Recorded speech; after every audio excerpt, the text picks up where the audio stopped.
जय श्री कल की। ओम नमो भगवते वासुदेवाय।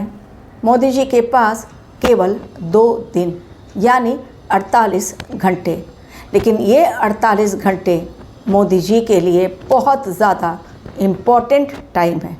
इसका कारण क्या है? केवल मोदी जी के पास क्यों केवल 48 घंटे ही हैं? मोदी जी का क्या प्लान है इन 48 घंटों के पश्चात करने का? क्या मोदी जी अपने टीम के साथ आने वाले समय की चुनौतियों को फेस करने के लिए तैयार हो गए हैं? क्या उनकी प्लानिंग बहुत बड़ी है? मोदी जी की प्लानिंग किस प्रकार देश में भी भूचाल ला सकती है? क्या कहते हैं उनके सितारे? आर या पार की लड़ाई के मूड में क्यों मोदी जी अब उतर गए हैं उस रण क्षेत्र में जहां से पीछे की ओर मुंह करना उनके लिए बहुत मुश्किल है, यानी आगे की ओर ही उन्हें बढ़ते जाना है। जो उनकी कुंडली इस समय दिखाई दे रही है उनके दशाओं के अकॉर्डिंग। आज सारी बातें मोदी जी के बारे में एवं अपने देश के बारे में भी करनी ज़रूरी है, क्योंकि मोदी जी हैं हमारे देश के प्रधानमंत्री। डेफिनेटली ये समय चैलेंजिंग है पूरे विश्व के लिए। हमारा देश भी उससे अछूता नहीं है। इसलिए इस समय जब बुद्धदेव हो गए हैं वक्रीय, जो हैं ज्ञान के कारक, हमारी बुद्धि के कारक, व्यापार के कारक, कैरियर के कारक, यदि वो वक्रीय हो गए हैं, डेफिनेटली उसका असर लोगों की सोच पर, लोगों की बोली पर, वाणी पर पड़ता ही है।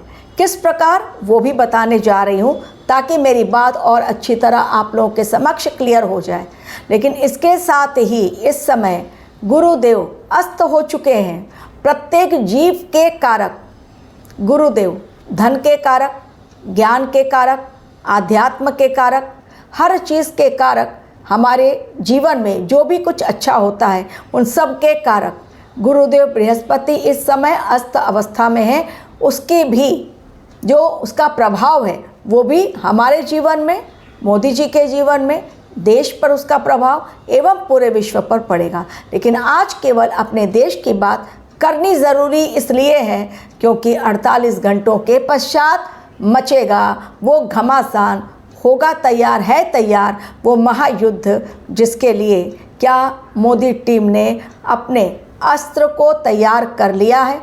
जी हाँ, सुदर्शन चक्र, ब्रह्मास्त्र और ना जाने क्या क्या बड़ी तैयारी के साथ मोदी जी ने अपनी टीम तैयार की है। लेंगे बड़े फैसले ठीक 48 घंटों के पश्चात, वो फैसले जिनके कारण विपक्ष में मचेगा घमासान। लेकिन जैसा मैंने कहा, इस समय बुद्धदेव चूँकि अस्त हैं, लोगों की बुद्धि सही काम नहीं करती है और हमारे देश में सनातनियों के ऊपर जो प्रहार होता है या उन्हें लेकर हिंदू देवी देवताओं का जो अपमान होता है, उसमें कहीं ना कहीं हिंदू ही जिम्मेदार हैं।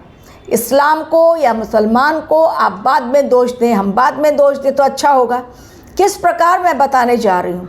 यदि हिंदू नेता ही अधूरा ज्ञान रखता हो कांग्रेस का, जिसने अभी एक दिन पहले ही यानी 16 तारीख को ही एक ऐसा बयान दे दिया है कि लग रहा है कि पढ़ा लिखा इंसान भी क्या ग्रहों की चपेट में आकर, बुद्धदेव चूँकि वक्रीय हैं, क्या अज्ञानता की भाषा बोल सकता है? उसका प्रमाण सामने है।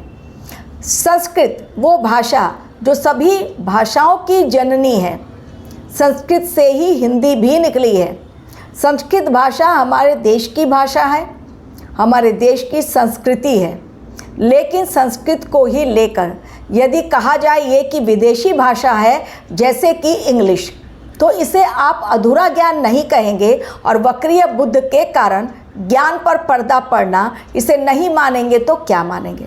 मैं तो इसे यही मान रही हूँ कि वक्रीय बुद्ध के कारण उनकी अक्ल सही तरीके से काम नहीं कर रही है और कांग्रेस ने चुप्पी साध ली है।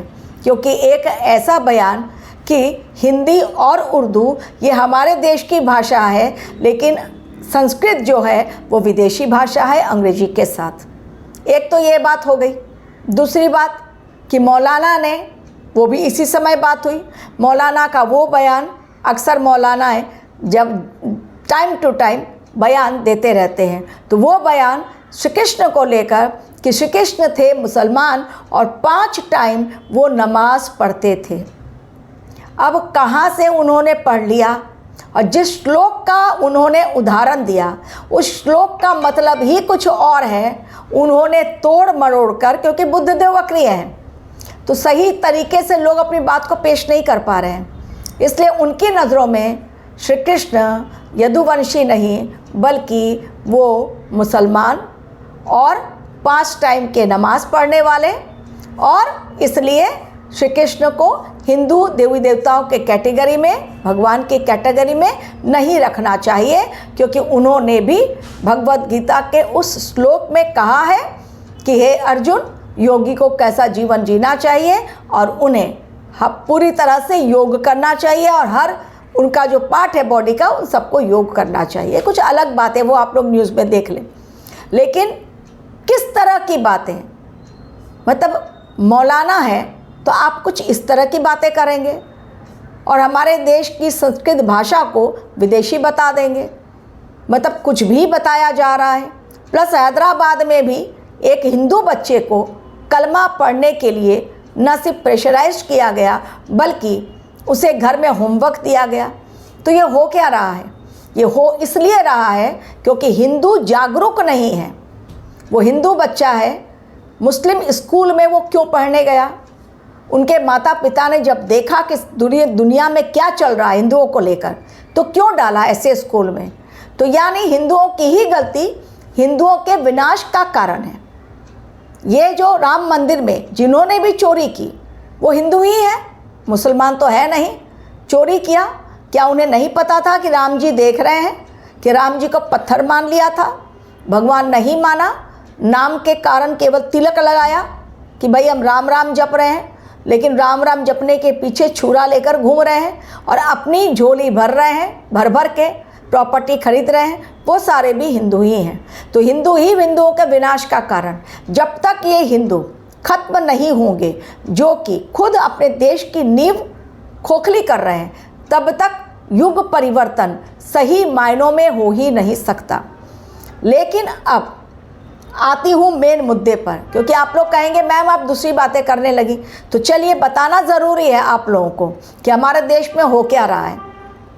ये समय मोदी जी की कुंडली ये दिखा रही है कि उनके लाइफ में 20 तारीख के पश्चात चैलेंजेस बहुत सारे हैं, ऑलरेडी अभी चल ही रहे हैं। ये साल ही उनके लिए चैलेंजिंग टाइम लेकर आया है, लेकिन वो चैलेंजेस को फेस करने के लिए कितना तैयार है अब वो जान लीजिए।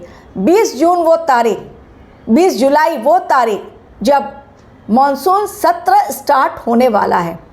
विपक्षी दल एकजुट हो गए हैं मोदी जी पर प्रहार करने के लिए। अमित शाह जी तैयार हैं। राज्यसभा में सबसे पहले वंदे मातरम बिल को पास करवाना है, इसके लिए अमित शाह जी ने तैयारी कर ली है, क्योंकि बोला गया है लेकिन स्कूल मान नहीं रहे हैं, बहुत सारे स्कूल्स मान नहीं रहे हैं। तो ये सबसे पहले, लेकिन इसके साथ ही विपक्ष जो हावी होगा उनके ऊपर वो एक नीट पेपर लीक मामला जवाब देना है। दूसरा ज्वलंत उदाहरण राम मंदिर चोरी घोटाला किस प्रकार हुआ है, कितने बड़े लेवल पर, उसमें बख्शे नहीं जाएंगे मोदी जी और टीम, तो उसका जवाब क्या देना है वो भी उनको जवाब देना है।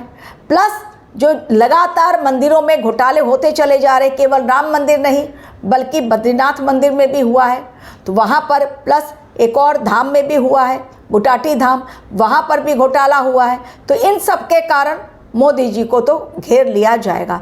लेकिन अब जो वो बिल लाने वाले हैं उस पर भी विपक्ष चाहेगा कि वो बिल पास न हो सदन में, या तो वॉकआउट कर जाएंगे या तो सभी विपक्षी पार्टियां उनको अपना सपोर्ट नहीं देंगी। लेकिन मोदी जी ने भी कच्ची गोलियां नहीं खेली हैं, सारे बिल तो वो पास नहीं करवा पाएंगे, क्योंकि वो भी समय की नज़ाकत को समझते हुए, चैलेंजिंग टाइम को भांपते हुए, अपने ज्योतिष के परामर्श पर कुछ एक बिल पास करने में सफल हो जाएंगे। ये मेरी गणना कहती है, मोदी जी की कुंडली को देखकर, प्रेजेंट महादशा को देखकर जो उनकी कुंडली में चल रही है, कि वो सारे बिल फेल हो जाए, पास नहीं हो पाए, विपक्ष की जीत हो, ऐसा नहीं होगा। मोदी जी ने भी बड़ी तैयारी कर ली है। 20 जुलाई पास या फेल, मैं कहूँगी पास होंगे। 20 जुलाई नहीं, उसके आने वाले समय में भी मोदी जी कहीं नहीं जाने वाले। अपनी सीट छोड़कर सबने कह दिया है कि वो सीट छोड़ेंगे।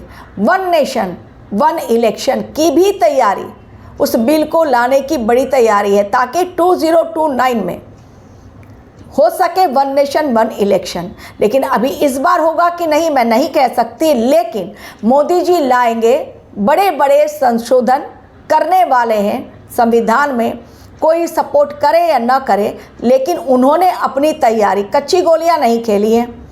तो सारे बिल फेल हो जाएं, सब कुछ में वो सारी चीज़ों में असफल हो जाए, ये प्रेजेंट टाइम उनकी कुंडली के अकॉर्डिंग नहीं दिखाई दे रहा है, जो प्रेजेंट टाइम चल रहा है उनकी कुंडली में, क्योंकि वही करने वाले हैं, सब कुछ करता धरता वही।